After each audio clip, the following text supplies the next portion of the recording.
నిన్నటితో పోలిస్తే బంగారం ధరల్లో ఈరోజు భారీ మార్పు కనిపిస్తుంది. ఈరోజు 22 క్యారెట్లు, 24 క్యారెట్ల బంగారం ధర ఎంత ఉందో ఇప్పుడు చూద్దాము. ముందుగా 22 క్యారెట్ల బంగారం ధర విషయానికొస్తే 10 గ్రాముల ధర 1,40,150 రూపాయలుగా ఉంది.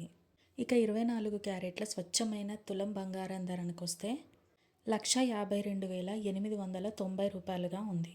అంటే తులానికి 3,410 రూపాయలు తగ్గింది.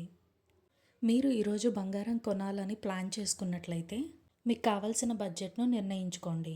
అలాగే నగల weight, making charges, GST, wastage అన్నీ కలిపి చివరగా ఎంత అవుతుందో జ్యువెలరీ షాప్ వాళ్ళని కనుక్కొని తెలుసుకోండి. మరి ఈరోజు బంగారం ధరలు మీకు ఎలా అనిపించాయి? రేటు పెరుగుతుందని అనుకుంటున్నారా లేక తగ్గుతుందని అనుకుంటున్నారా అన్నది నాకు కామెంట్ సెక్షన్లో చెప్పండి. ఇలాంటి రోజువారీ గోల్డ్ అప్డేట్స్ కోసం నా ఛానల్ని లైక్ చేయండి, షేర్ చేయండి అండ్ సబ్స్క్రైబ్ చేయండి క్రాంతి గోల్డ్ టాక్స్ని. బెల్ ఐకాన్ ప్రెస్ చేయండి. ఆల్ అనే ఆప్షన్ సెలెక్ట్ చేస్తే మా నోటిఫికేషన్స్ అన్నీ మీకు వెంటనే వచ్చేస్తాయి. Thanks for watching.